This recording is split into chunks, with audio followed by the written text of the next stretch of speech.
देखो एक और प्रॉपर्टी होती है जो इलिप्स में है। मान लो मैं एक इलिप्स ले लूँ और मान लो 3 पॉइंट्स ले लिए, a cos alpha b sine alpha. आपको मालूम है ना पैरामीट्रिक पॉइंट होता है इलिप्स का।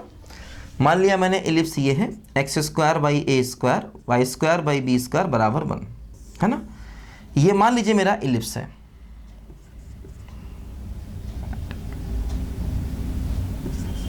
ठीक है, आपको मालूम है इलिप्स का पैरामीट्रिक पॉइंट क्या होता है, a cos theta comma b sine. तो मैंने क्या किया, इलिप्स पर 3 पैरामीट्रिक पॉइंट मान लिए।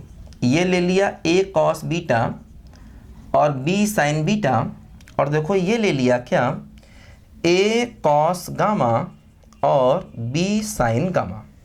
देखो मैंने क्या किया, इलिप्स पर 3 पैरामीट्रिक पॉइंट मान लिए, a cos alpha b sine alpha, a cos beta b sine beta, a cos gamma b sine gamma. अब देखो इन तीनों को अगर मैं आपस में मिला दूं तो देखो एक ट्रायंगल बन जाएगा।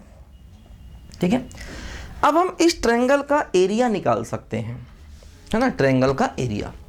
ठीक, तो देखो पी क्यू आर ट्रायंगल का एरिया निकाल सकते हैं, और ये एरिया ऐसे आता है 2ab sine alpha minus beta by 2 sign beta minus gamma by 2 और sign gamma minus alpha by 2, है ना। ये इस ट्रायंगल का एरिया आता है। इसको हम आसानी से प्रूव भी कर सकते हैं, है ना।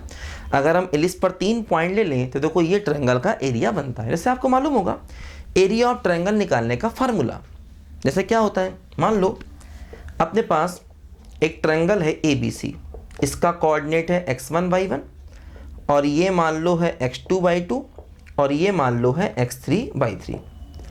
अगर हमें ट्रायंगल का एरिया चाहिए, देखो ये फार्मूला ऐसे बनता है, x1 y1 लिखो, x2 y2 लिखो, x3 y3 लिखो और फिर से x1 y1 लिखो। देखो ऐसे होता है एरिया 1/2 मॉड ऑफ, देखो क्या, इसको इससे मल्टीप्लाई माइनस, देखो ये होगा x1 y2 minus y1 x2, फिर देखो प्लस क्या होगा, ऐसे माइनस ऐसे, x2 y3 minus y2 x3 और फिर देखो दिस माइनस दिस, मतलब x3 y1 minus y3 x1। देखो ऐसे मॉड लगा दिया। मॉड क्यों, क्योंकि एरिया ऑफ ट्रायंगल हमेशा पॉजिटिव होता है, इसीलिए 1/2 आगे लगा दिया। तो ये एरिया ऑफ ट्रायंगल को निकालने का फार्मूला होता है। देखो इसको ऐसे भी लिख सकते हैं 1/2। देखो जैसे x1 कॉमन ले लो तो क्या बचेगा, y2 माइनस y3, है ना। ये क्या है बोलो, y3 x1 है, y3 x1। ठीक है, y3 x1। फिर देखो x2 कॉमन ले लो इसमें तो क्या बनेगा, y3 माइनस y1। ठीक है, फिर देखो x3 कॉमन ले लो तो क्या बनेगा, y1 माइनस y2, ऐसे, है ना। तो ये अगर 3 पॉइंट्स मालूम हो, अब देखो जैसे यहाँ पर मैंने पॉइंट्स को एंटी क्लॉकवाइज ऑर्डर में लिया है।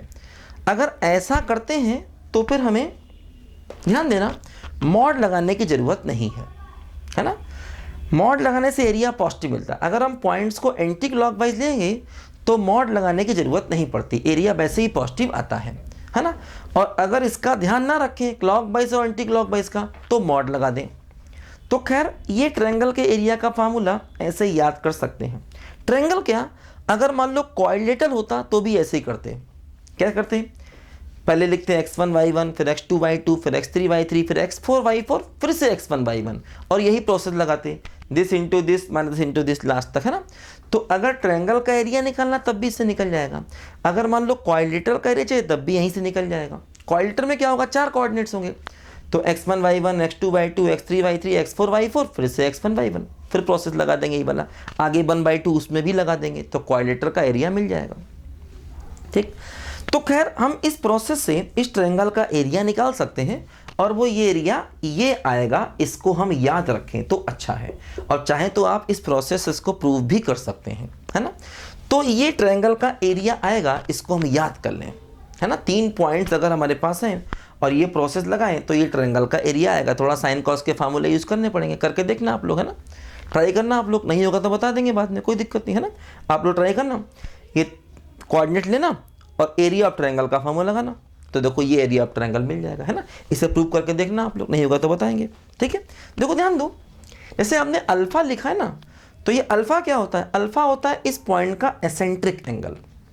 जैसे बीटा, बीटा इस पॉइंट का एसेंट्रिक एंगल, और एसेंट्रिक एंगल इस पी से नहीं बनता, मैंने बताया था।